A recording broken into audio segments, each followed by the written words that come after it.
Thanksgiving problems. This text is a parallel between the attitudes of thankful people and the actions of the people they bless. I pray that everyone in this room has operated in both of those roles. We know what it's like to be thankful for what people have done for us, but we also know what it is like to be appreciated by those who are around us. So this text deals with the attitudes of thankful people and then the actions of people who have been blessed by others. See, this is my birthday month, and this month I have had to readjust to people doing things for me. Normally, the other 365 days of the year, I am always expressing my gratitude to other people. And I pray that everyone in this room knows that push and that pull. You know what it's like to express your gratitude to other people, but then you've got to know how to behave when people want to bless you in return. And let me be honest, some of us in this room do so much giving to other people until we find it hard to receive things ourselves. Both of those realities are present in 2 Kings chapter 4. Elisha is the thankful one, and this nameless Shunammite woman is the object of his thankfulness. Within the framework of 2 Kings chapter 4, we learn that even in a period of thanksgiving, there can be some thanksgiving problems. I want to share some of those problems with you as they are lifted from this text. The first thanksgiving issue that I think all of us should wrestle with is the stronghold of thanksgiving. The stronghold of thanksgiving. You really find that in verse 8 down through verse 10. Watch the stronghold of thanksgiving. One day, Elisha passed through Shunem. A leading lady of the town talked him into stopping for a meal, and then it became his custom. Whenever he passed through, he stopped by for a meal. This is Elisha, the servant and mouthpiece of God. And every time he passed through the city of Shunem, a woman identifying the godliness in him always invited him into the home that was owned by her and her husband. She invited Elisha and his servant Gehazi to stop by for a peanut butter and jelly sandwich. Every time the preacher strolled through town, she would look out and see him and invite him to come by the house for some macaroni and cheese.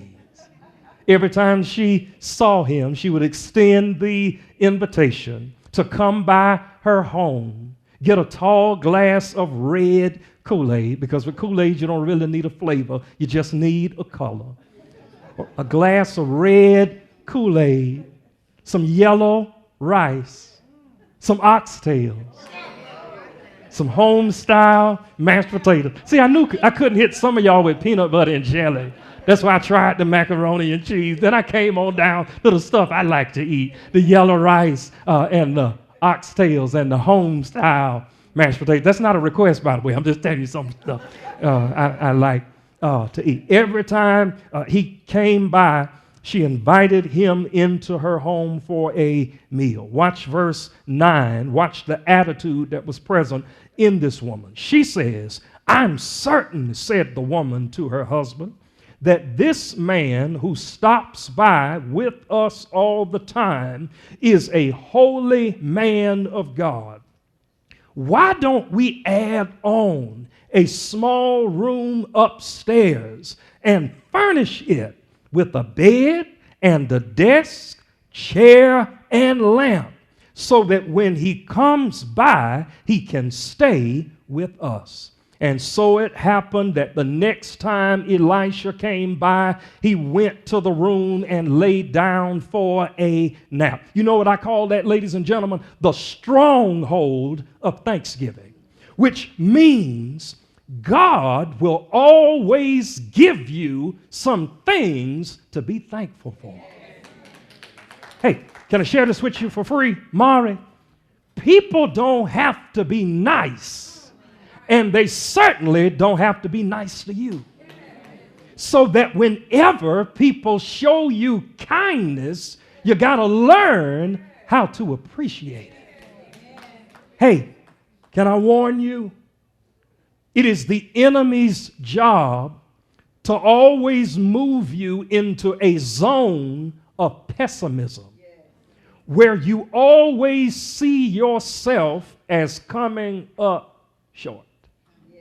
Somebody in this room, you think that your life would be better if you had $10,000 more. But the truth is, if God gave you another 10,000, you'd be looking for another 15. Nobody willing to be honest? That sometimes the more we get, the more we want. The more we think we are being satisfied, the more we are really looking for something else to satisfy us. We are warned throughout the pages of Scripture that we've got to learn how to be content with what we have. Which means the next time you are tempted to feel overly sorrowful about your current circumstances, before you get upset with God about what he took, thank him for what he left. You didn't hear what I said. You're looking at me this morning with both of your own eyes. I traveled a whole lot this past week. I was in Jacksonville Sunday through Wednesday. Then Wednesday morning, got on a plane, flew all the way to Dallas, Texas, and was in Dallas, Texas from Wednesday morning until yesterday morning. I don't know if you've ever been to Dallas, Texas. Kip, I made the mistake of not booking my hotel close to the church that I was going to be visiting with for the week, and it was a 20-minute ride from the hotel to the church. Now catch this, Sister Ronisha. A 20-minute ride in Dallas ain't the same as a 20-minute ride in Lachoway County. That is 20 minutes of the most stressful driving imaginable. 6 to 8 lanes all going in the same direction, on and off interstates. No trees, just interstate. While I was sitting in the airport preparing to come back to Jacksonville, there was a woman sitting next to me who was going through a very difficult time. She was speaking loud enough. I was not eavesdropping. She was next to me speaking very loudly. And within the first 5 minutes of her phone conversation, I learned a whole lot about her. I couldn't even tell you what she looks like, but I know a whole lot about her. She did not have any luggage with her. All she had was a backpack. She was on her way from Dallas to Jacksonville because they found her brother deceased in his home. She then made it known in the phone conversation she was having that she had not seen her brother in the last 6 years because they fell out over $50. And she said to the person on the other end of the phone, she said, I am torn to pieces inside because I allowed something so small to keep me from someone I claim to love so much. She said, and now the next time I lay eyes on my brother will not be in life, but I will see him in death. You've got to learn, ladies and gentlemen, how to stop looking at all the negative in your life and pay some attention to the positive. Do we go through? Absolutely. Do our hearts get broken? Absolutely. Are we burdened? Absolutely. But you've got to learn how to pick yourself up as quickly as you can and thank God for what you still have. Everything may not be perfect, but it could be worse.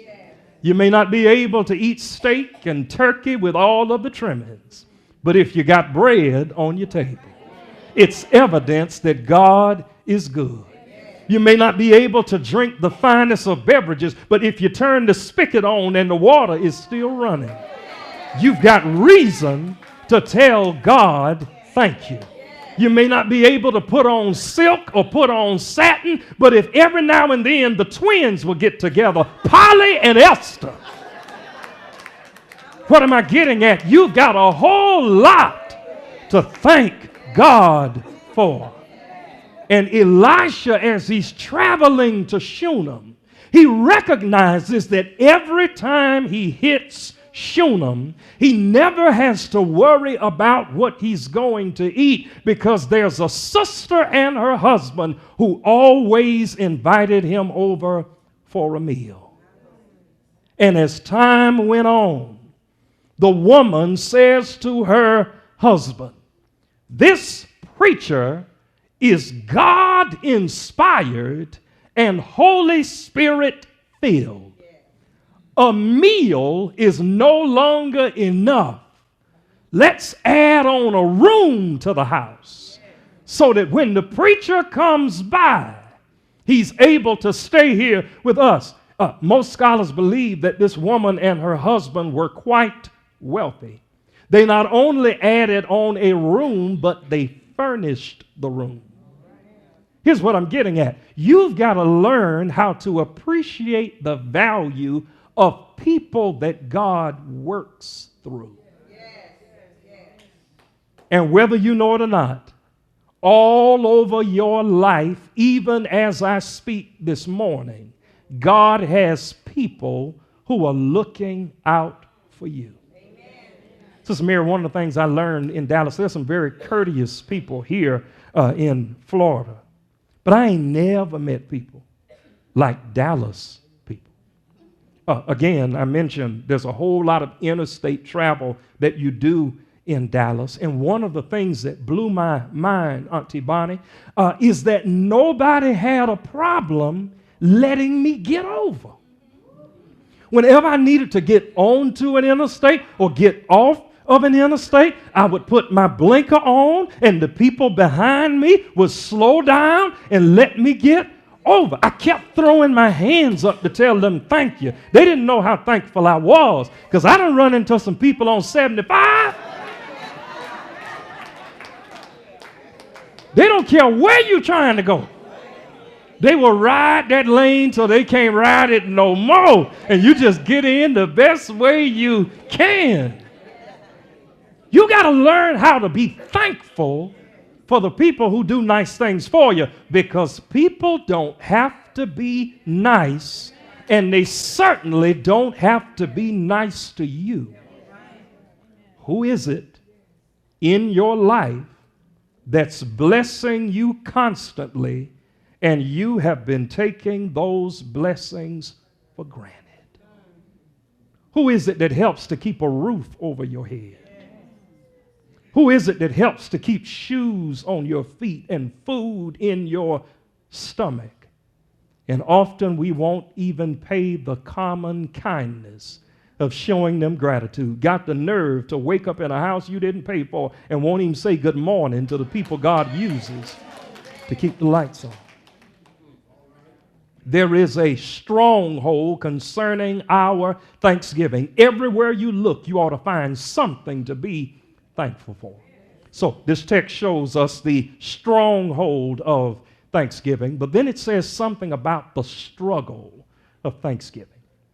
Elisha has a struggle in verse 11 through verse 14. After it dawned on Elisha how much this woman was doing for him, Elisha said, "How can I express my gratitude?" And when you are really thankful for the people that God uses to be a blessing to you, one of the things you struggle with is how to tell them thank you. Have you ever been there? Where you really love someone and you're struggling to figure out, what am I going to do to express my thankfulness and my gratitude towards them? A man who served in the United States military was stationed in Guam. And the whole while he was there, his family would send him regular care packages to express to him their love, their concern, and their support. It was coming up towards the holiday season, and he decided that he wanted to do something extra special for his family, to share with them how thankful he was for all they had been doing for him. He went into the marketplace in Guam trying to find a very special gift. He was walking through the marketplace and he heard something that he had never heard before. He heard an exotic bird that had been trained to speak. He said to the man who was handling the bird, "How long did it take you to train this bird?" He said, "I've been training this bird for more than 10 years. Not only does the bird speak one language, this bird can speak 20 different languages fluently." The man says, "Sir, I don't know whether or not this bird is for sale, but I've got some people back home and I want to express my gratitude to them." He said, "Sir, because of your position, I am willing to sell you my prized bird." He sold him the bird. The man went immediately to the airport. He went to a customs agent, filled out all of the necessary paperwork in order to send the bird through the mail to make it to his family in perfect condition. Sure enough, he shipped the bird off. He waited a couple of days and he decided to call his family to find out how they were enjoying the bird. His mother answered the phone and said, "Baby, I'm so thankful you called." He said, "Mom, how are you all enjoying the present that I sent you?" And his mother responded, "The bird was delicious." He said, "Mama, y'all ate the bird?" She said, "Yeah, baby, we thought you were sending the bird to us for Thanksgiving. We ate the bird." He said, "Mama, that bird cost me thousands of dollars and the bird could speak 20 different languages." His mama said, "Well, he should have said something." Oh. Sometimes you struggle in trying to figure out, what am I going to get for someone who has done so much for me? Watch verse 11 through verse 14. I got to give y'all a minute to recover. Watch. Some of y'all saying, "I can't believe they ate that bird." Somebody else saying, "I can't believe Pastor told that in church." Watch verse 11 through verse 14. Watch Elisha's struggle. "And so it happened that the next time Elisha came by, that he went to the room and lay down for a nap. Then he said to his servant Gehazi, 'Tell the Shunammite woman I want to see her.' He called her and she came to him. Through Gehazi, Elijah said, 'You've gone far beyond the call of duty in taking care of us. What can we do for you? Do you have a request that we can bring to the king or to the commander of the army?' What this reveals is that by this time, Elisha was well favored by the leadership in Shunem, and he wanted to know if the woman had a legal matter or a civil matter that he could intercede for her on her behalf. Watch the woman's reply. She replied, 'Nothing. I'm secure and satisfied in my family. Elisha conferred with Gehazi. There's got to be something we can do for her, but what? Gehazi said, well, she has no son, and her husband is an old man. Call her in, said Elisha. He called her, and she stood at the open door. Elisha said to her, this time next year, you're going to be nursing an infant son. Elisha struggled in finding something he could do for this woman, but when she recognized that she was childless, he said, I'm going to intercede on her behalf and ask God to give her a son. The stronghold of thanksgiving, the struggle of thanksgiving. But then there's a third element in the text, and it is this: the strain of thanksgiving. Blessing people isn't always easy. Now, often we do things for people with no strings attached. That is, we just drop something off and that's it. But there are other times when, because of our relationship with people, gift giving is not as simple as it seems. It's not always easy to bless somebody.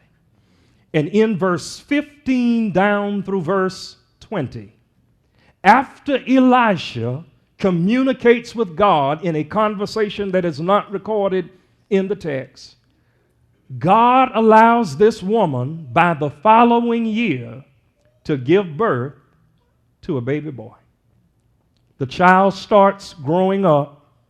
The child is out in the field with his father and begins to complain of an excruciating headache. Here's what is interesting.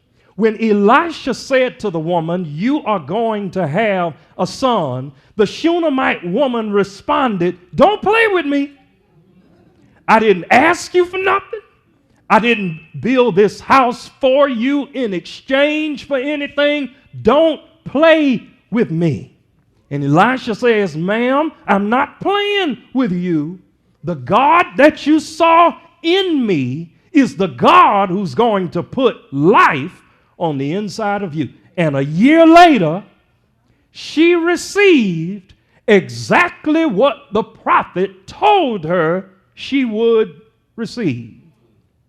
The child grew up, was in the field, started complaining of a headache. The servants brought the child to the father. The father said to the servants, take the child to his mother. And when he took the child to the mother, she laid the child down on her lap. And when the day came to a close, the child died.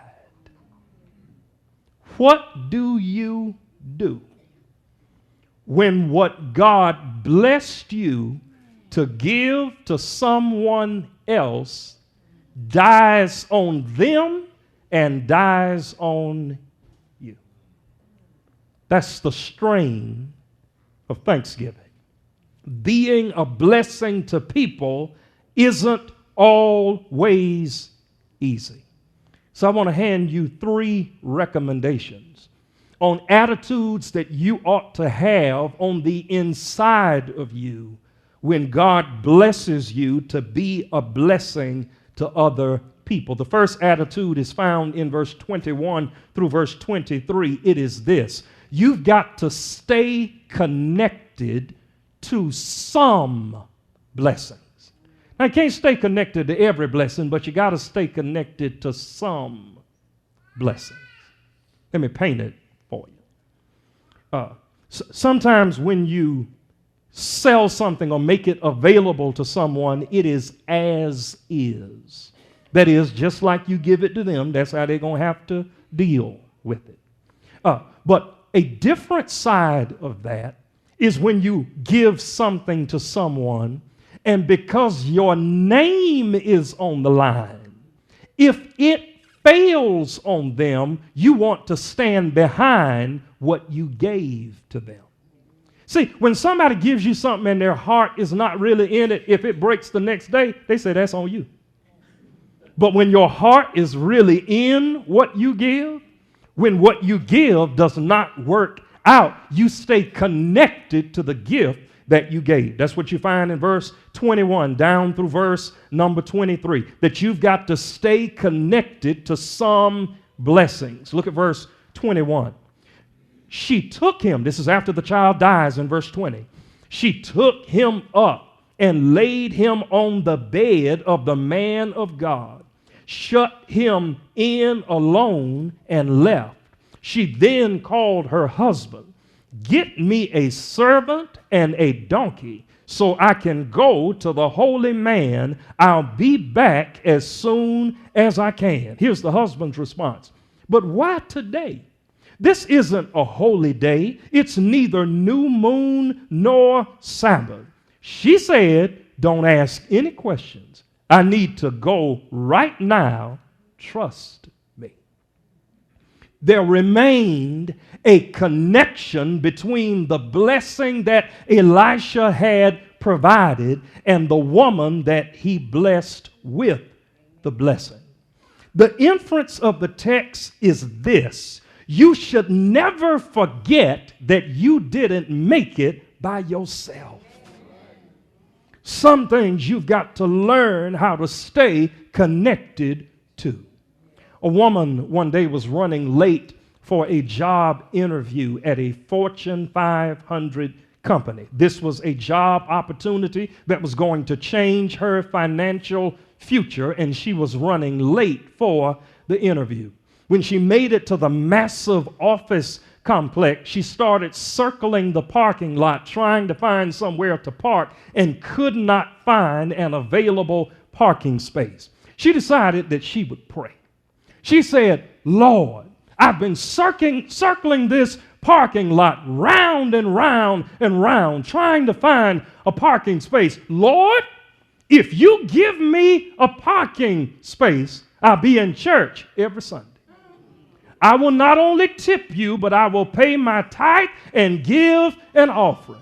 Lord, some of these bad habits I have, I'm going to lay them down and take up your cross and follow you daily. In Jesus' name, amen." And as soon as she opened her eyes, right in front of her, in front of the massive office building, was an open parking space. She whipped her vehicle into the parking space, flipped up her sun visor, got ready to take off her seatbelt, and looked up toward heaven and said, "Lord, never mind, I found one."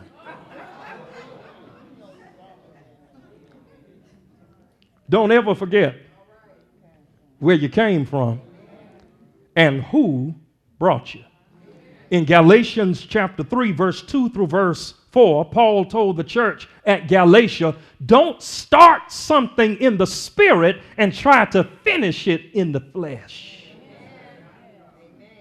This woman said, "God gave me this son."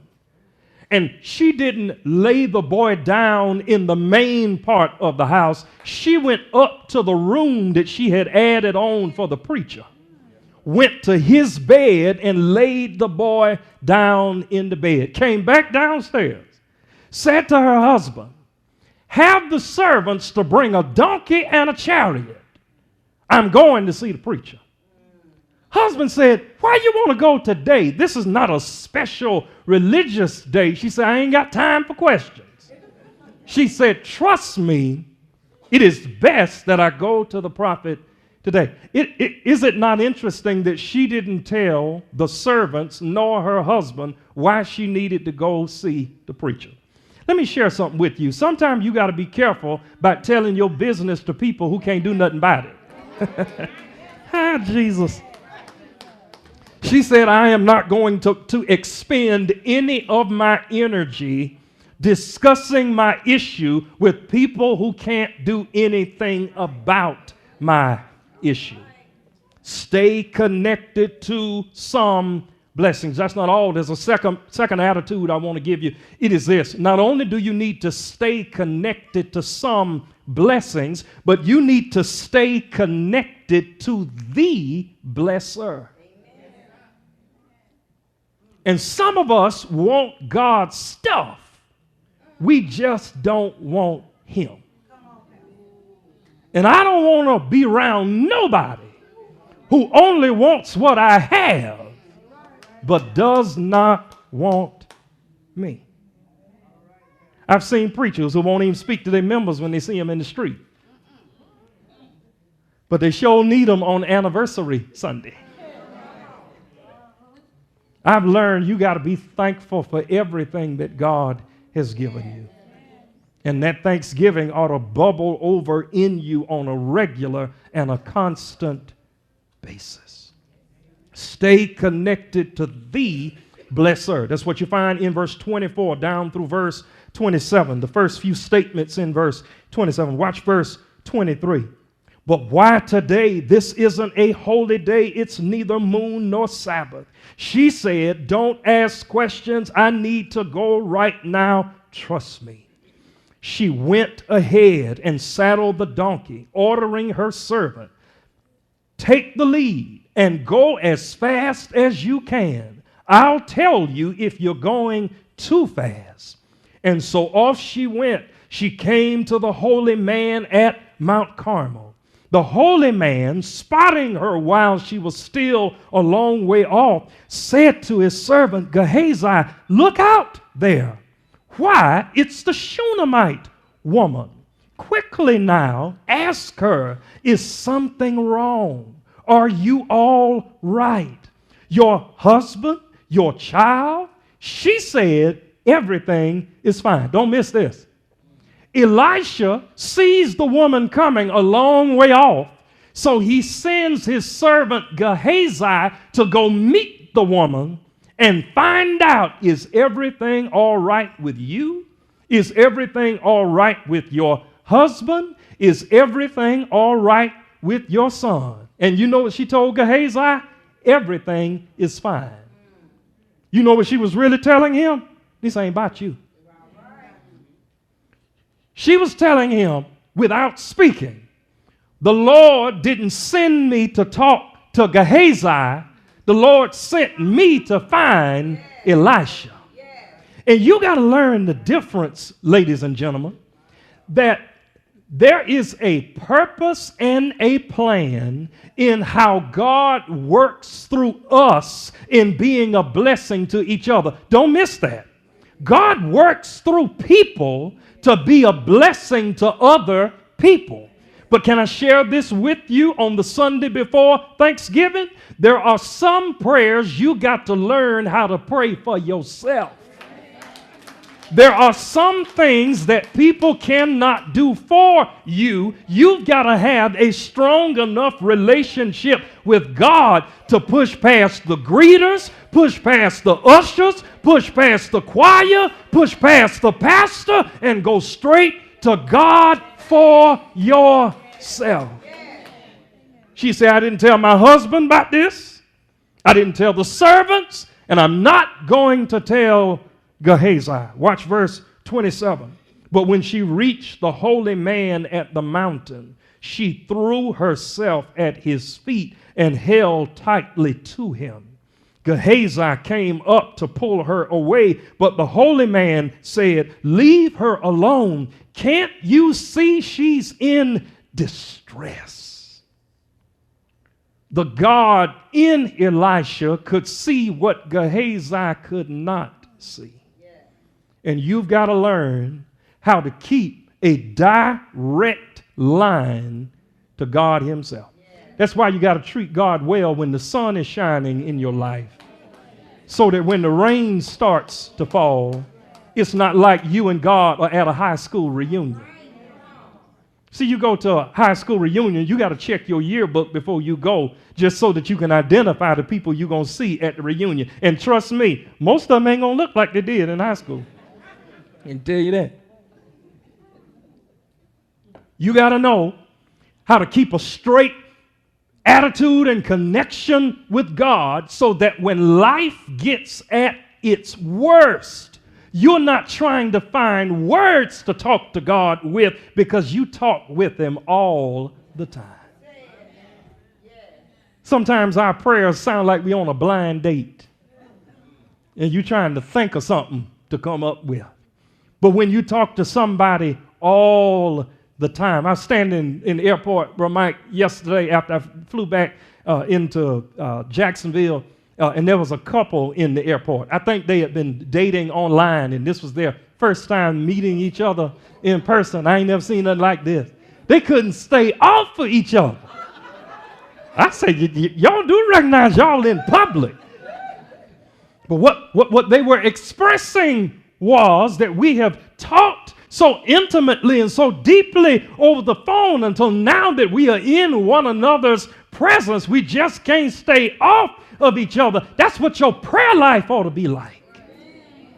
You and God shouldn't be able to keep your hands off of each other because your relationship with Him is so tight, it is so close, it is so well connected until you are finishing each other's sentences.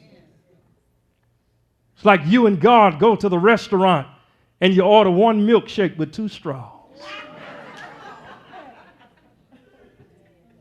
The man and his wife, elderly couple, were sitting in the food court of a mall and they ordered one milkshake with 2 straws.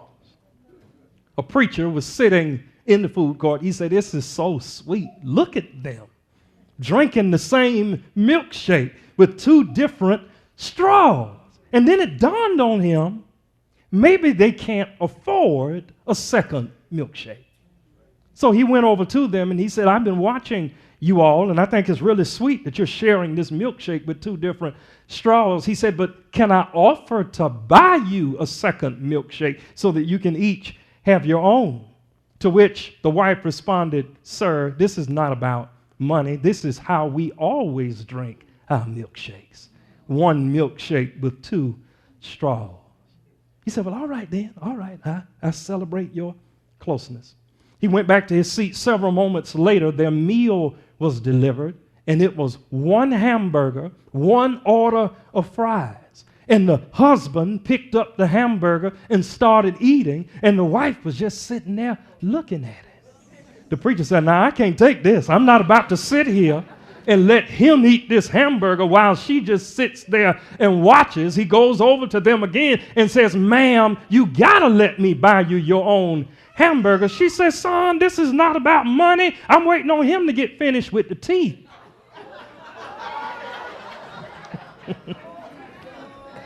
When he get done chewing, because we share everything in this family.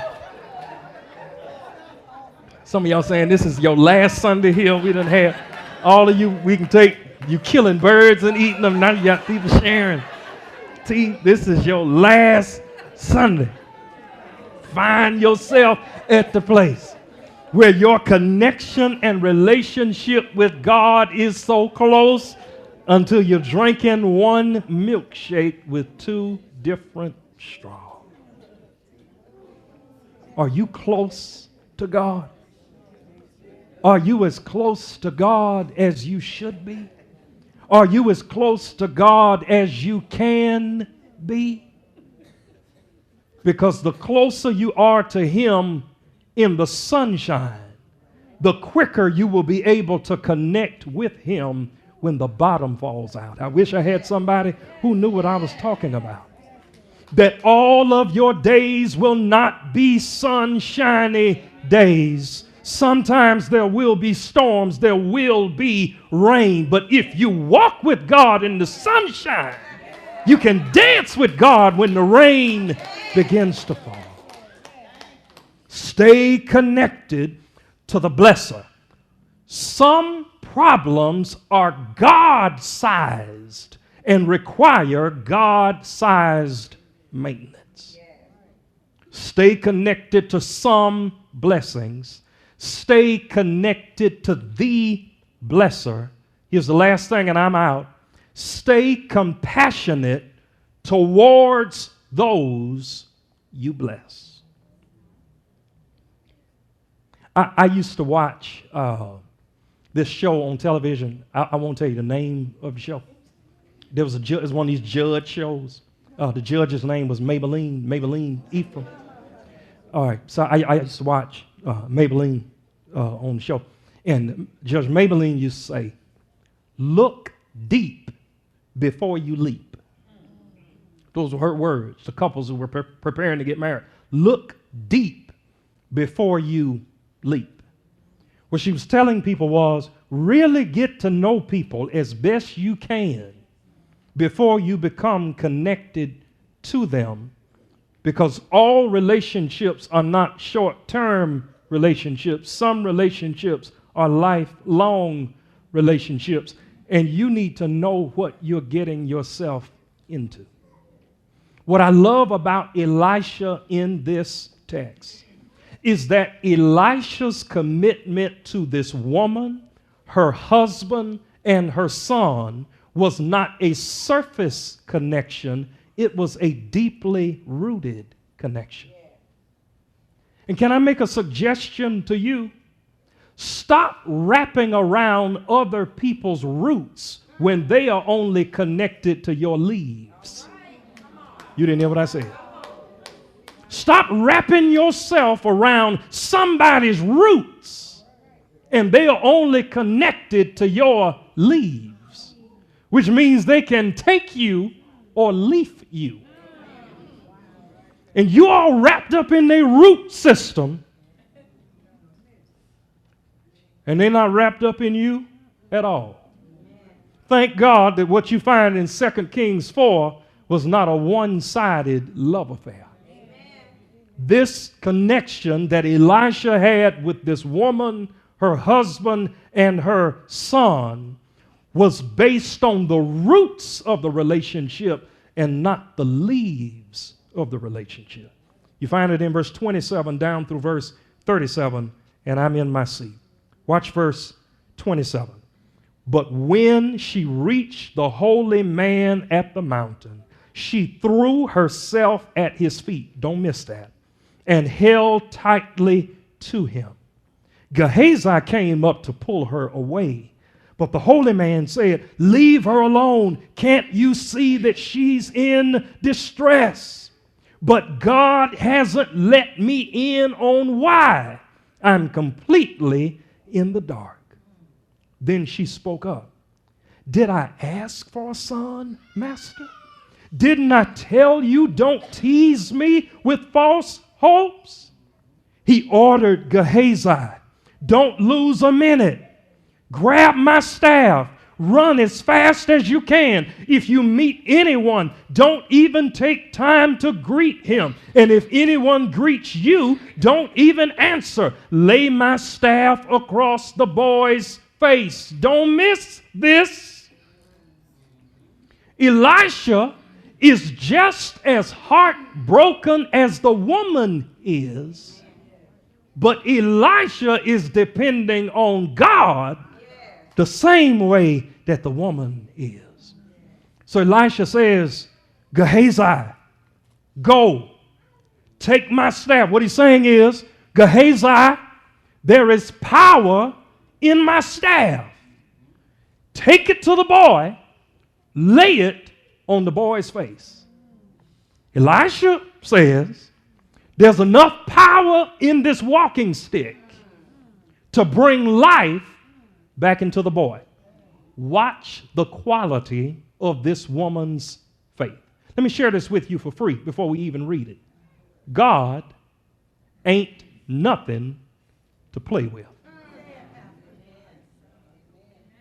What this text will prove is that whether you know it or not, you need God.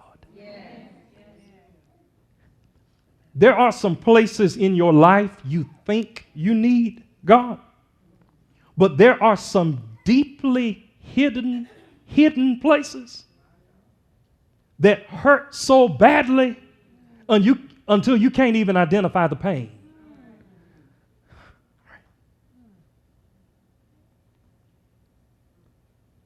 Everyone knows what it's like to have kindergarten problems.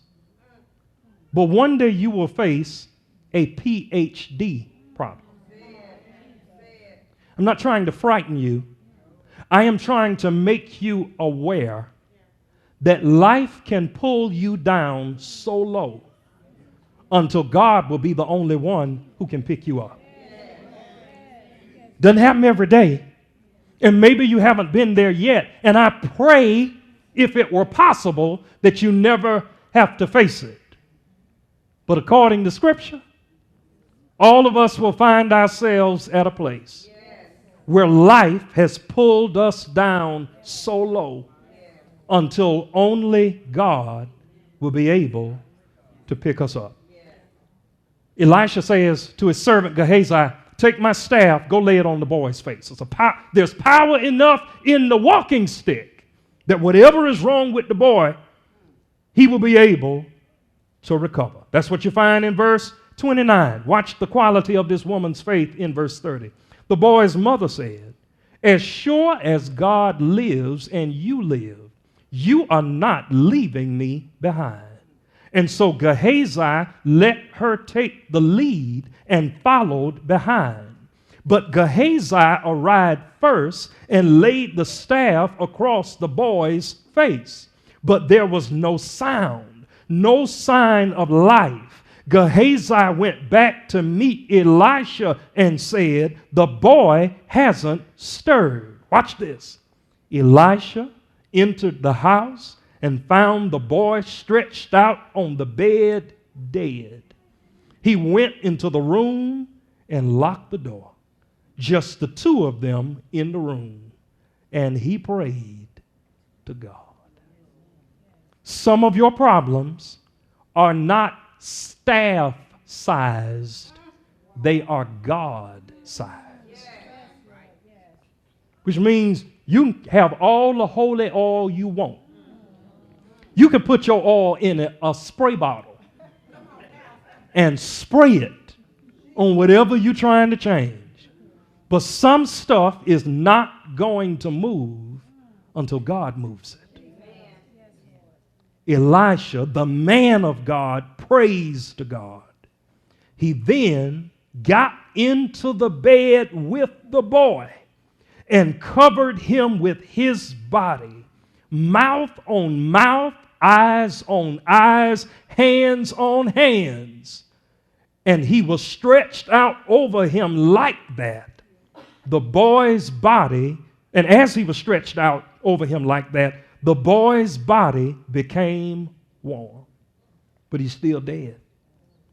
Elisha got up and paced back and forth in the room. Then he went back and stretched himself upon the boy again. The boy started sneezing. 7 times he sneezed and opened his eyes. He called Gehazi and said, get the Shunammite woman in here. He called her and she came in. Elisha said, embrace your son. Don't miss verse 37. She fell at Elisha's feet, face to the ground in reverent awe. Then she embraced her son and went out with him. Here's how you know when your heart is in the right place. When you are more connected to the blesser than you are to the blessing. Because if you stay connected to the blesser, the blessings will always run you down.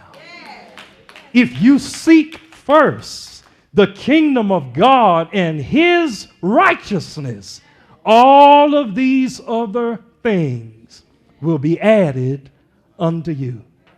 Elijah walked in the room, stretched himself out over the boy, stayed there so long until the boy's body started getting warm.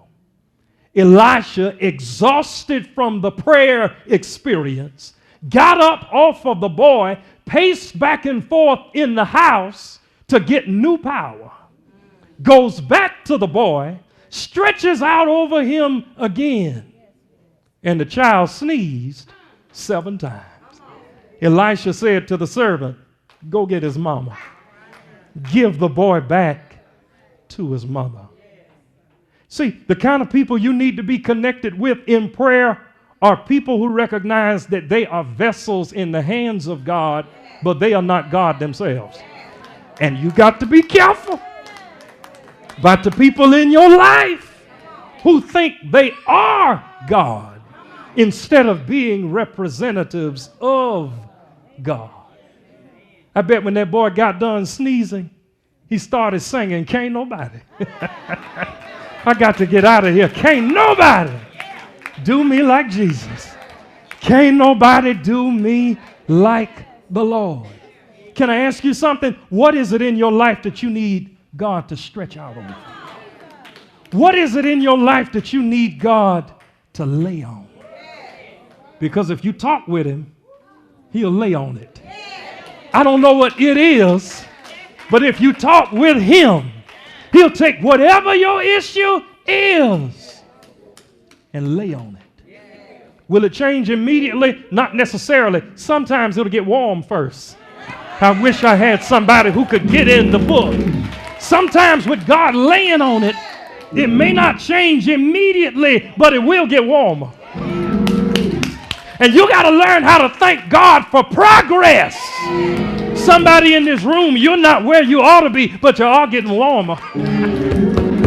Everything hadn't changed, but you're hotter today than you were on yesterday. And God is saying, just let me lay on it. And if I lay on it long enough, what started off as warm will turn into a sneeze. And all God wants to know is, when I give it back to you, will you still worship me like you did when you were waiting on me to fix it? I discovered I don't even have to wait on him to fix it. I'm learning how to praise God on credit. I don't know what tomorrow holds, but I'm going to praise God in advance because I got my miracle on layaway. I made a down payment, and every day in prayer I'm making more payments, but one day I'm going to take out my layaway, and the balance is going to be paid in full. The old folk will say, I'm sending up my timber. I got to get out of here every day. Maybe morning, night, or noon. I don't know just how soon, but I'm sending up my timber every day. And somebody in here this morning needs to let God to lay on some stuff. Because if you let him lay on it, it'll get warmer. And once it gets warm long enough, it'll start sneezing. Sneezing occurs when there are significant changes in body temperature. And when God starts changing, whatever your lifeless situation is, the sneeze is coming. I don't know what you need him to fix, but I know he's able to fix it. We're standing all over this building. He's able to fix it. Don't let anybody fool you. Living for God does not mean your life will be problem-free. You just run into some different kinds of problems. But I'd rather have problems with God than live a life outside of God. I would. I'd rather struggle with God than to struggle outside of a relationship with God.